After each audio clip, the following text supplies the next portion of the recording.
Hello दोस्तों, मोगेज institute में आपका बहुत बहुत स्वागत है। JEE mains paper 2 BR 2025। इस 2025 में ड्राइंग की कौन सी गलतियां नहीं होनी चाहिए, ये यहाँ पर मैं आज आपको समझाने वाला हूँ। सब्जेक्ट कौन से रहते हैं, उसकी क्या क्या गलतियाँ होती है, ये कॉमन मिस्टेक्स है और ये बहुत बच्चे करते हैं। तो ये बिल्कुल भी गलतियाँ होनी नहीं चाहिए। तो यहाँ पर मैं 10-11 मिस्टेक जो है वो मैं आपको बताने वाला हूँ। तो चलो स्टार्ट करते हैं वीडियो। तो सबसे पहले 2D कंपोजिशन। तो दोस्तों, 2D कंपोजिशन की गलतियां देखने से पहले यहाँ पर मैं एक बात बताना चाहता हूँ कि हमारा जो फाउंडेशन बैच 3rd अभी स्टार्ट हो चुकी है। तो अगर आपको इस बैच में ज्वाइन होना है तो यहाँ दिए गए व्हाट्सअप नंबर पे आप कॉल कर सकते हो, और जो जो मिस्टेक्स होने वाली है आपसे वो बिल्कुल नहीं होगी। तो 2D कंपोजिशन जो होता है, ये 2D कंपोजिशन में क्या गलतियां करते हैं, देखो क्वेश्चन आता है क्या और बच्चे पढ़ते हैं क्या और निकाल के आते हैं और कुछ, तो इसलिए इसमें मार्क्स नहीं मिलते। और यही खासियत हमारी है मोगेज इंस्टीट्यूट की।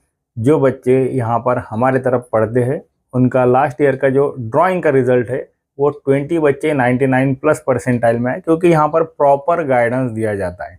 तो चलो दोस्तों, 2D कंपोजिशन जो है, इसमें मेन जो चीज़ है, जो भी ड्राइंग आता है, सपोज कि एक एस्थेटिक कंपोजिशन आ गया, और एस्थेटिक कंपोजिशन क्या होता है वो बच्चों को समझ में नहीं आता है, वो सिमेट्रिकल बना के चले आते हैं। तो एस्थेटिक कंपोजिशन हो, सिमेट्रिकल कंपोजिशन हो, या मोजाइक हो, रिदमिक कंपोजिशन हो, हार्मोनिक कंपोजिशन हो, तो ये सारे जो भी कंपोज करना है ये आपको A4 साइज के ऊपर जो पेपर मिलता है उसके ऊपर करने रहते हैं। तो बच्चे क्या करते हैं कि छोटे छोटे ड्राइंग्स निकालते हैं। फॉर एग्जांपल यहाँ पर मैं कुछ ट्रायंगल, सर्कल, स्क्वायर, रेक्ट, जो भी ज्योमेट्रिकल शेप्स है उसका एक छोटा सा कंपोज करके दिखाता हूँ किस तरह बच्चे करते हैं। तो ये पेपर इतना बड़ा रहता है A4 साइज का, और यहाँ पर जो कंपोज किया जाता है वो इस तरह करते हैं कि सपोज कि एक ट्रायंगल निकाल लिया, फिर यहाँ पर एक रेक्टेंगल ले लिया। अभी ये कितने यूज़ करने हैं तो ये हमारे ऊपर है, कितने भी यूज़ कर सकते हो। तो यहाँ पर अगर देखेंगे तो ये कंपोज कुछ बच्चे इस तरह करते हैं। तो ये जो कंपोज किया है, ये अगर इतना छोटा कंपोज करेंगे तो आपको अच्छे परसेंटाइल नहीं मिलेंगे। तो दोस्तों, यहाँ पर ड्राइंग छोटा करना ये बहुत गलत बात है। इसमें और भी दूसरी बात है कि सिमेट्रिकल और एस्थेटिक, इसमें क्या फ़र्क है ये समझ में नहीं आता है। तो सिमेट्रिकल में हमेशा अगर आप इसके 2 पार्ट करते हैं तो सेम सेम आना चाहिए। तो बच्चे एस्थेटिक कंपोजिशन को भी सिमेट्रिकल कंपोजिशन करके आते हैं, और सिमेट्रिकल अगर बोला है तो वहाँ एस्थेटिक करके आते हैं। तो ये बातें आपको याद रखनी है। तो नेक्स्ट जो है, ये एस्थेटिक सिमेट्रिकल मैंने बताया नंबर 2। फिर कलर कॉम्बिनेशन, ये कंपोज बनाया है, कलर कॉम्बिनेशन ऐसा लेना है, इन्हीं 3 कलर्स बताए तो कोई भी 3 कलर्स यूज़ करते हैं, तो ऐसा नहीं है। तो उसके लिए आपको जो कलर व्हील है, 12 कलर का जो कलर व्हील है,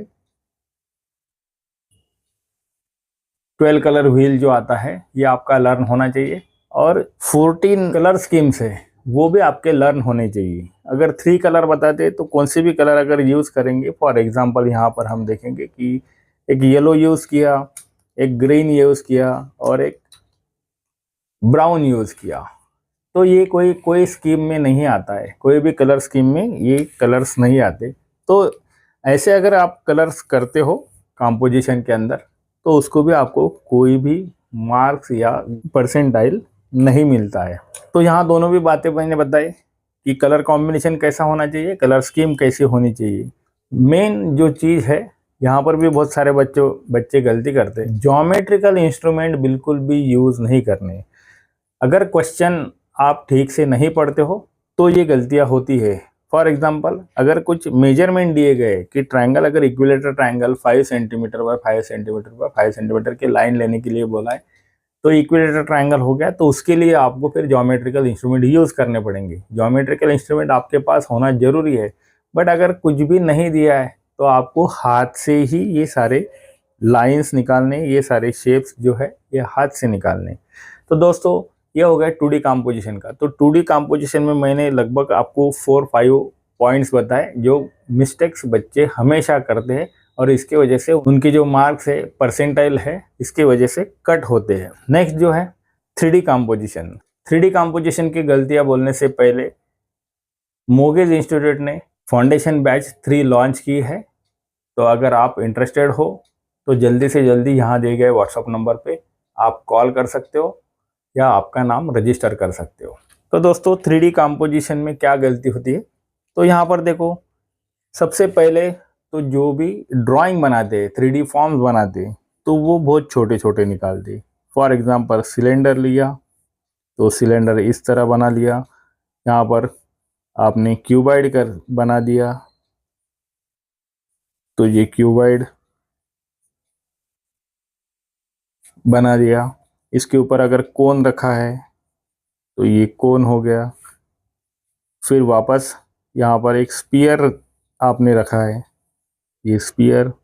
इस साइड में भी और एक आपको एक पिरामिड है। तो इस तरह ये कुछ कंपोज बना दिया, 4-5 जो भी फॉर्म्स है उससे। तो ये कंपोज को आपको कुछ भी मार्क्स नहीं मिलेंगे, परसेंटाइल नहीं मिलेगा, क्योंकि ये भी बहुत छोटा है। पेपर की साइज़ हमेशा मैं बोलता हूँ कि A4 साइज़ का पेपर आता है, उसको बॉर्डर वहाँ से प्रिंटेड रहती है, इसके अंदर आपको बनाना होता है। तो ये गलती बिल्कुल नहीं करनी है। नेक्स्ट जो है इसके शैडोज़। फॉर एग्जांपल आपको शैडोज़ निकालने के लिए आए तो ये शैडो बहुत गलत तरीके से निकाल दे, क्योंकि इसका रूल रहता है, वो रूल के हिसाब से ही शैडोज़ निकालने पड़ते हैं। ऐसा नहीं है कि कहाँ पर भी शैडो निकाल दो, किस तरह भी शैडो बना दो। तो ये शैडो आपको जो शैडोज़ बनती है वो गलत होती है। तो कैसे भी शैडोज़ नहीं बनाने हैं। तो शैडोज़ बनाने के लिए उसका जो रूल होता है, रूल के हिसाब से ही शैडोज़ बनानी पड़ती है, तो ही आपको अच्छे परसेंटाइल मिलते हैं। नेक्स्ट इसके बाद का जो सब्जेक्ट है, ये मैंने 3D यहाँ पर बताया, 3D कंपोजिशन। इसके पहले मैंने 2D बताया। तो दोस्तों नेक्स्ट जो सब्जेक्ट है ये है मेमोरी ड्राइंग। तो दोस्तों मेमोरी ड्राइंग स्टार्ट करने से पहले, मेमोरी ड्राइंग की गलतियाँ स्टार्ट करने से पहले हमने फाउंडेशन बैच 3rd स्टार्ट की है, तो आपने ज़रूर ये ज्वाइन करना चाहिए और जो जो गलतियाँ होती है उससे आपने बचना चाहिए। तो मेमोरी ड्राइंग सबसे इम्पोर्टेंट सब्जेक्ट है, क्योंकि मेमोरी अगर आता है तो बहुत सारे बच्चे अच्छे से ड्राइंग नहीं कर पाते। मेन इसमें वही चीज़ फिर से कि जो फिगर्स निकालते, फॉर एग्जांपल यहाँ पर मैं एक रफली बना के दिखाता हूँ, तो ये फिगर की साइज़ छोटी बना देते हैं, साइज़ छोटी बनाते हैं, ये एक मेन गलती होगी। उसके बाद में जो कंपोजिशन करना रहता है, फिगर और जो भी सब्जेक्ट आया है मेमोरी से रिलेटेड, वो किस तरह कंपोज करना है वो समझ में आना चाहिए। तो कंपोजिशन भी उतना ही इम्पोर्टेंट है। तो इसमें फिगर कंपोजिशन भी हो गया, उसके बाद में शेप्स जो बनते हैं उसका भी कंपोजिशन हो गया, कलर जो हम करते हैं उसका भी कंपोज हो गया। या तो ब्लैक एंड वाइट भी अगर रहा तो भी उसमें कंपोज बहुत ज़रूरी है। अगर आप एक साइड में डार्क दिखा रहे हो, दूसरे साइड में लाइट दिखा रहे हो, तो ये कंपोज ठीक नहीं होता है। तो ये छोटे छोटे जो मिस्टेक्स है ये बहुत ही ज़्यादा बच्चे करते हैं। और यहाँ पर एक मेन सब्जेक्ट यहाँ पर रह गया मेमोरी ड्राइंग का, कि इसमें आपको पर्सपेक्टिव समझना ज़रूरी है, क्योंकि जो क्वेश्चन आता है उसमें ऐसा नहीं लिखा होता है कि 1 पॉइंट पर्सपेक्टिव में ये मेमोरी ड्राइंग बनाओ, या 2 पॉइंट पर्सपेक्टिव में बनाओ, या 5 पॉइंट पर्सपेक्टिव में बनाओ, ये लिखा नहीं होता है। उसके लिए आपको पर्सपेक्टिव की स्टडी करना ज़रूरी है, और पर्सपेक्टिव में किस तरह ड्राइंग करते हैं, किस तरह मेमोरी ड्राइंग होता है, ये समझना ज़रूरी है। तो ही आप अच्छे से जो भी मेमोरी ड्राइंग है वो अच्छे से कर पाओगे।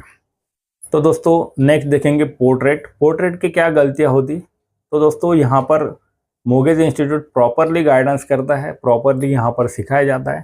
तो हमने फाउंडेशन बैच 3rd स्टार्ट की है और ये कल से ही स्टार्ट की है। तो दोस्तों यहाँ पर आप आपका नाम रजिस्टर करवा सकते हो, और जल्दी से जल्दी ये रजिस्टर करो, क्योंकि हम लिमिटेड स्टूडेंट लेते हैं और हमारी फीस भी लिमिटेड रहती है। इसके बाद का जो सब्जेक्ट है वो है पोर्ट्रेट। तो बच्चे यहाँ पर बहुत ज़्यादा डर जाते हैं, क्योंकि पोर्ट्रेट तो वो ग्रिड से या ग्राफ से बना लेते हैं, बहुत सारे बच्चे हमारे क्लास में भी है और वो बोलते हैं कि सर हम इस तरह ये बना लेते हैं, तो ग्रिड से नहीं चलता है। और यहाँ पर आपको जो फोटोग्राफ दिया है उसी को देखकर विदाउट ग्रिड विदाउट ग्राफ आपको बनाना है, मतलब कि देखकर करना है। तो पोर्ट्रेट में भी जो पोर्ट्रेट के प्रोपोर्शंस है वो सारे के सारे आपको अच्छे से आने चाहिए और एट इट इज़ पोर्ट्रेट लगना चाहिए। तो बच्चों, यहाँ पर मैं एक ही बात बताना चाहता हूँ कि ये सारे जो चीज़ें मैं बता रहा हूँ ये आपको अच्छे से याद रखना है। अगर A4 साइज़ में, अगर आप A4 साइज़ पेपर है और इस पेपर के ऊपर अगर आप छोटा सा पोर्ट्रेट अगर बना देते हो तो इसको भी मार्क्स नहीं मिलेंगे, इसको भी मार्क्स नहीं मिलेंगे, इसको भी परसेंटाइल आपको जो है परसेंटाइल नहीं आएगा। तो क्या करना है, उसके प्रोपोर्शंस कैसे लेने, पोर्ट्रेट किस साइड में देख रहा है, उसकी आंखें कहाँ पर देख रही है, उस हिसाब से भी आपको पेपर प्लेसिंग करते आना चाहिए। तो ये सारी चीज़ें अगर आपको सीखनी है तो दोस्तों हमारा क्लासेस अभी स्टार्ट हो गए, तो आप ज़रूर कॉल कर सकते हो। एक और चीज़ रहेगी कि जो फोटोग्राफ दिया रहता है वो फोटोग्राफ जो पोर्ट्रेट है उसका डिकोड करना।